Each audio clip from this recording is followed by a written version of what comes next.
Himeko bertanya, "Kalian saling kenal?" Haruki mengatakan bahwa dia sangat mengenali Hayato dan mereka satu sekolah. Haruki dengan cemburu mengatakan bahwa ternyata Hayato memang gak bisa menahan rasa jomblonya ya. Baru aja pindah tapi sudah mendapatkan pacar semanis dan secantik dia. Hayato membela diri bahwa Haruki salah paham tentang ini dan Hayato memperkenalkan ulang Himeko dan Haruki. Loh, jelas kedua ciwi-ciwi ini kaget dong. Himeko dan Haruki pun ngobrol-ngobrol nostalgia di sana. Himeko mengatakan bahwa dia pangling banget gitu kan melihat Haruki yang dulu dia kira cowok malah ternyata aslinya cewek dan cantik banget sekarang. Oh ya jelas istriku loh. Haruki mengatakan bahwa kecantikan ini hanya untuk kamuflasenya saja. Himeko sedikit cepu kalau Hayato pernah cerita di rumah bahwa Haruki yang sekarang itu bukan monyet lagi tapi udah jadi gorila. Haruki pun kesal imut-imut di sana kepada Hayato dan Himeko minta tukeran kontak sama Haruki biar mereka bisa ngobrol-ngobrol lebih banyak lagi. Mereka juga sedikit bercanda menggoda Hayato karena dia tidak punya HP gitu kan dan cuma bisa masak makanan enak tiap hari yang membuat perut seorang gadis seperti Himeko kekenyangan terus. Haruki sangat setuju bahwa Hayato menjadi musuh para gadis yang sedang melaksanakan diet rutin. Dan keesokan harinya Haruki terlihat kecapean dengan mata pandanya yang hitam karena semalaman cocetan sama Himeko. Hayato sudah menduga hal ini karena obrolan ciwi-ciwi pastinya bakal panjang lebar gitu kan. Apalagi mereka udah lama gak ketemu. Tak lama kemudian Haruki tersenyum tiba-tiba ketika melihat sesuatu di HP-nya yang membuat para cowok-cowok di sana kebingungan. Loh, nih Kaido kok senyum-senyum malu gitu? Bukannya dia belum punya pacar ya? Apa jangan-jangan dia sudah punya sekarang? Daripada menimbulkan kesalahpahaman dan Haruki gagal berkamuflase, Hayato segera memancing Haruki untuk meluruskan situasi. Haruki menjelaskan kepada Hayato dan semua orang di sana bahwa dia ketemu sama teman masa kecilnya dan berfoto tadi malam. Karena itu dia tersenyum dan memang dia terlalu asik chattingan sampai semalaman dengan teman masa kecilnya itu. Langsung ditunjukin gitu kan sama Haruki foto kepada yang lainnya. Saat jam pelajaran dimulai, Haruki berterima kasih kepada Hayato karena sudah menyelamatkannya lagi. Mereka sambil kode-kode tuh di sana. Hayato cuma menggerakkan mulutnya yang artinya Haruki gak boleh berlebihan, nanti dia sakit. Sedangkan Haruki main kedip-kedip mata tuh. Aman guys, aman pokoknya hubungan rahasia mereka ya. Tapi kapan ya dikedipin sama cewek cantik tomboy begini? Iya, 助かったよ、Hayato. Saat di gudang sekolah, Haruki tepuk-tepuk manja punggung Hayato karena dia benar-benar peka sama situasi kelas seperti itu. Kemudian dia memberikan guling kecil berwarna hijau kepada Hayato. Dia beli ini 200 yen di Toserba dan Haruki juga beli yang warna biru muda. Jadinya kapelan tuh. Awalnya Hayato ingin membayarnya, tapi Haruki menolak dan anggap aja ini balasan hutang budinya karena Hayato sudah menyelamatkannya tadi. Tak lama kemudian Haruki memeluk gulingnya sambil berkata dengan lembut bahwa dia pengen anunya Hayato. Loh, Hayato mikir kalau Haruki minta dipeluk atau semacamnya gitu kan. Malah ternyata Haruki kelaparan karena dia nggak sempet ke minimarket tadi pagi. Jadinya dia pengen minta bekal Hayato lagi yang lezat itu. Halah mbaknya, mana dia mintanya pakai wajah imut dan cantik gitu kan. Siapa coba cowok yang nggak salah paham? だって今朝はギリギリでさ、朝も食べてないし、お昼だって買えなかったんだもの。 Hayato langsung set gitu kan kasih bekalnya ke Haruki biar dia maem dulu. Hayato maemnya belakangan aja nggak apa-apa. Sambil Haruki maem di sana, Hayato memikirkan kondisi yang sedang dialami oleh Haruki. Waktu itu dia beli makanan serba frozen food dan tiap Hayato main ke rumah Haruki, dia selalu sendiri dan lampu gelap di mana-mana. Terlebih lagi dia selalu simpen sumpit kayu bekas dari bekal minimarket yang sudah dia cuci di tasnya. Dan Haruki sedang makan memakai sumpit kayu itu sekarang. Haruki kemudian bertanya, "Nek, ini semua lauknya kamu yang bikin kah?" "Iya, aku yang bikin semua sendiri. Dan ada yang ku jadiin frozen food juga biar bisa dipanasin lagi pas aku kerepotan bangunin Himeko yang rese tiap pagi. Bekal Himeko dan aku sama kok." Haruki sebagai anak tunggal sangat iri dengan Himeko karena memiliki kakak seperti Hayato yang bisa membuatkan makanan enak setiap hari seperti ini. Hayato kemudian penasaran dengan obrolan Haruki sama Himeko kemarin. Kok bisa gitu kan, sampai semalaman gak tidur. Haruki menjelaskan bahwa Himeko banyak mengetahui tentang fashion dan make up. Karena Haruki memerlukan itu, jadi dia diajari oleh Himeko sampai semalaman. Pokoknya obrolan umum para ciwi-ciwi yang Haruki pengen gitu kan. Dan Haruki juga mengajak Hayato dan Himeko untuk main ke rumahnya nanti. Hayato sedikit terkejut mendengarnya karena Haruki sejauh ini bisa menyamar jadi gadis baik, anggun, cantik, dan manis dengan bagus di depan publik. Mendengar itu, Haruki kemudian menunjukkan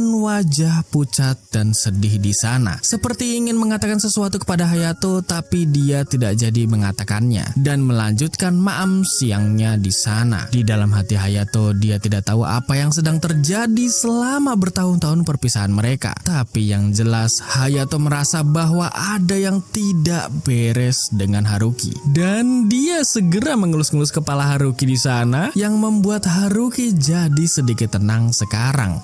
隼人何すんの？ Setelah hati Haruki merasa lebih baik, dia mengatakan bahwa Hayato benar-benar berubah sekarang. Haruki menyebut Hayato menjadi sedikit nakal. Padahal yang Haruki maksud adalah Hayato yang sekarang memperlakukan Haruki lebih berani dan lembut daripada yang dulu. Pokoknya lebih perhatian banget gitu kan. Seperti pelindung Haruki gitu guys.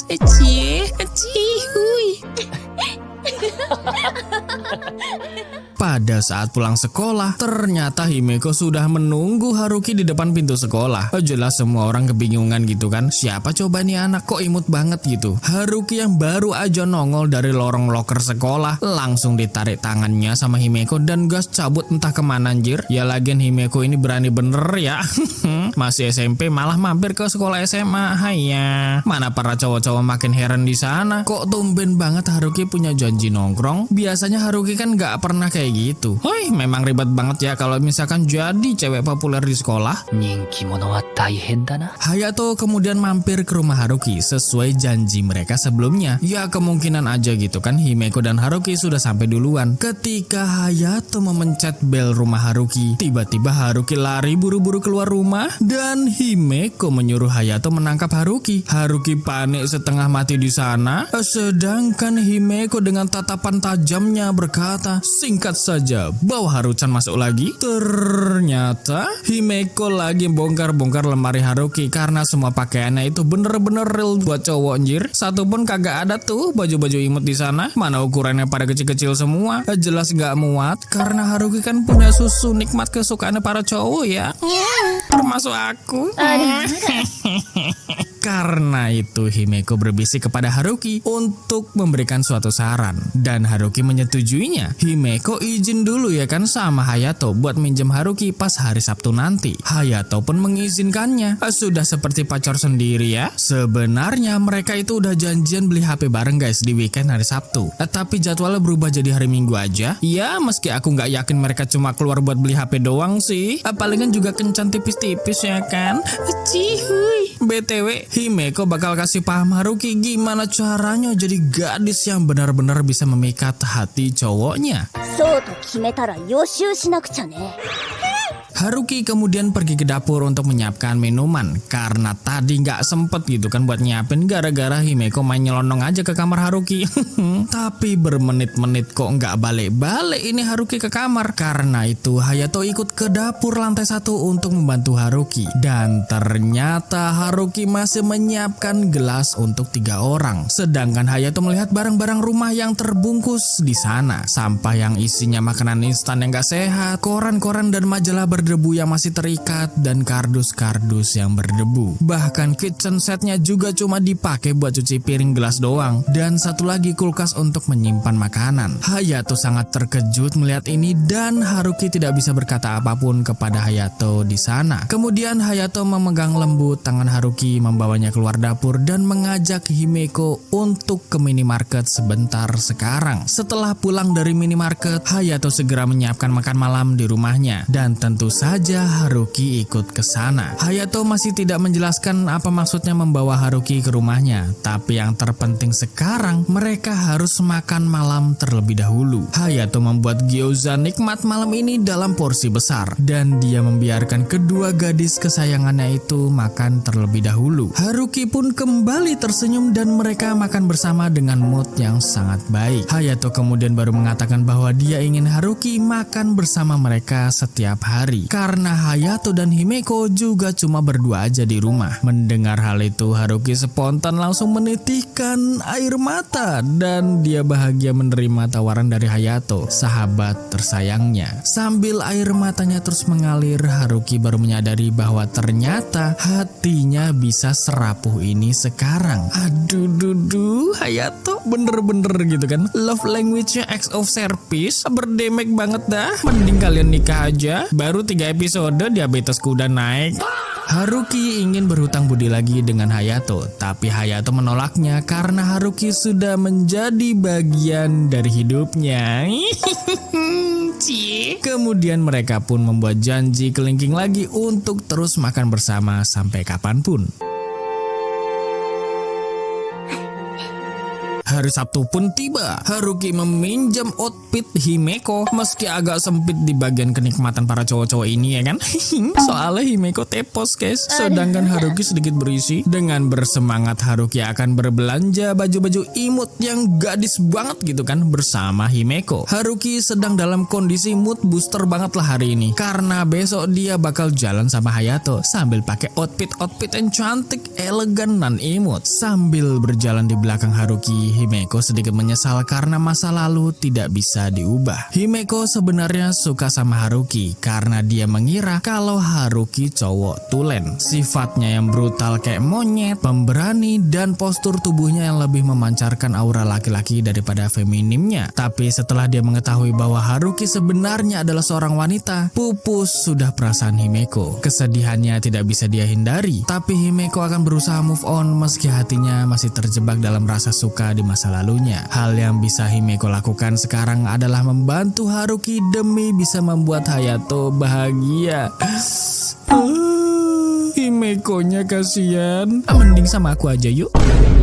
Di sisi lain, Hayato berkunjung ke rumah sakit tempat ibunya dirawat dan terlihat ibu Hayato sedang rehabilitasi tangan dengan memotong buah apel dengan jumlah yang banyak di sana. Beliau pun menyuruh Hayato memakan sebagian karena ibunya nggak mungkin dong menghabiskan porsi apel sebanyak itu. Kalaupun masih ada banyak sisa, biarkan ayah Hayato yang makan nanti malam. Alhamdulillahnya kondisi saraf jari-jari ibu Hayato sudah membaik dan dia menanyakan kabar Himeko. Apakah dia masih menangis seperti di kampung akhir-akhir ini? Hayato mengatakan bahwa Himeko baik-baik saja sekarang dan dia lagi jalan-jalan bareng temannya hari ini. Setelah beberapa waktu mereka mengobrol, Hayato berpamitan kepada ibunya dan akan pulang. Sambil berjalan di lorong rumah sakit, Hayato memikirkan kejadian yang membuat Himeko menangis. Setelah pulang sekolah, Hayato melihat ibunya yang terbaring di lantai rumah dan Himeko sangat syok menangis tanpa mengatakan apapun. Berawal dari kejadian tersebut, ibu Hayato dibawa ke rumah sakit Tokyo. Sedangkan Hayato dan Himeko pindah sekolah saat pertengahan tahun ajaran waktu itu. Tak lama kemudian, Hayato berpapasan dengan Mitake yang ternyata juga sedang menjenguk keluarganya di rumah sakit ini. Hayato melihat ke arah Mitake dan berkata, "Cantik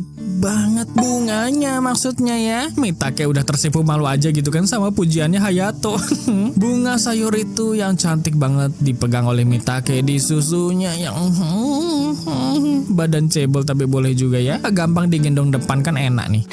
Hayato kemudian berpikir bahwa Mitake bener-bener mirip sama dombanya Paman Gen di kampung. Tiba-tiba ada botol air yang melayang ke arah Hayato. Untung aja refleksnya jago nih anak. Ternyata botol tersebut dilempar oleh seorang kakek-kakek yang ngomel-ngomel karena Mitake Minamo kesayangannya lagi digoda sama Hayato. Nggak cuma botol yang melayang, tapi juga kakek mengeluarkan jurus pukul-pukul tongkat jalannya ke Hayato. Loh, inget umur kek. Umur Mitake segera meluruskan kesalahpahaman ini dan si kakek menundukkan kepala kepada Hayato untuk meminta maaf. Tapi dia memberi ultimatum kepada Hayato. Jika dia berani PDKT atau grepe-grepe Mitake, si kakek mengancam akan menghajar Hayato habis-habisan. Tapi Mitake memarahi kakeknya dan memegang tangan Hayato di sana. Dia tidak ingin kakeknya bersikap seperti itu kepada Hayato. Kakek Mitake pun langsung shock berat ya di sana.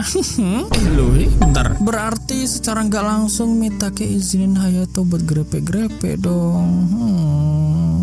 Ini cewek emang rada sus ya pikirannya dari kemarin guys. Di lorong rumah sakit sampai ke lobi, Mitake masih aja pegang tangan Hayato dan Hayato mengingatkannya untuk melepas genggaman tangannya. Mitake pun meminta maaf karena terlalu lama memegang tangan Hayato. Emang dasarnya ini cewek kelihatan banget gitu kan suka sama Hayatonya. Hayato kemudian mengatakan bahwa ternyata kakek Mitake itu sayang banget sama cucunya, sampai-sampai protektif kayak gitu. Mitake pun hanya tersenyum dan terlihat sangat sedih karena ada suatu masalah pribadi di balik perawatan kakeknya di rumah sakit ini. Hayato peka dengan situasi tersebut dan dia meminta maaf kepada Mitake. Sembari mereka berjalan menuju pintu keluar rumah sakit, Hayato berpikir bahwa kesedihan Mitake barusan mengingatkannya pada wajah Himeko yang dipenuhi air mata dan syok parah waktu itu. Hayato kemudian mengatakan bahwa dia akan menemui Mitake di taman sekolah nanti kalau ada waktu. Mendengar itu, Mitake pun kembali ceria dan tersenyum imut kepada Hayato. Pada sore hari, ketika Hayato sedang menyiapkan makan malam, Himeko pulang dan tidak terlihat Haruki di sana. Hayato penasaran dong, kenapa Haruki nggak ke sana padahal udah janji gitu kan. Himeko mengatakan bahwa Haruki lagi kecapean, jadi dia pulang lebih dulu. Maamnya apa adanya aja gitu kan di rumah dan pengen bobo cepet. Padahal sebenarnya sih Haruki mau siap-siap buat jalan bareng Hayato besok tuh. Outfit cantiknya dia nanti ketahuan dong kalau dia maam di rumah Hayato sekarang. Aduh dudu, pepet terus mbaknya, jangan kasih kendor. Himeko juga nggak cerita apa-apa tentang ini ke Hayato. Pokoknya dia mau kakak tersayangnya itu kaget dengan penampilan Haruki yang cewek banget besok. Himeko pun ke kamar dulu dan Hayato akan memanggilnya nanti pas makan malam sudah siap. Sambil rebahan, Himeko melihat foto Haruki yang memang cantik banget sekarang. Aura feminimnya tuh keluar sedikit meskipun masih tetap tomboy. Ya, udah Himeko move on aja ya. Sama Mas aja sini yuk. Okaeri, Oni-chan. Di desa Sukinose, Saki Murao mendapatkan chat dari Himeko yang sedang bercerita panjang lebar tentang jalan-jalan serunya hari ini bersama Haruki. Setelah sekian lamanya, dia juga memberikan foto Haruki yang cantik nan manis itu kepada Saki. Loh, Saki pun terkejut ya kan. Dia langsung nelpon Himeko dan bertanya dengan kebingungan, siapa cewek itu? Itu Haruki, kamu tahu kan? Dulu dia yang selalu main sama kakakku itu loh. Saki makin bingung, bukannya Haruki itu cowok ya? Dia sifatnya nakal dan kayak gorila banget. Terus cewek yang namanya Haruki ini siapa? Himeko pun menjawab, ya itu Haruki. Bener banget, dia dulu kayak gorila. Sama aja sih sekarang juga. Apalagi kalau lagi deket-deket sama Hayato, makin keluar beringasnya. Nah, Himeko belum selesai jelasinnya malah dia tutup telepon duluan karena Hayato memanggilnya untuk makan malam. Wah, shock beratlah Saki ini guys. Ternyata Haruki aslinya cewek, meski sifat beringasnya tetap sama.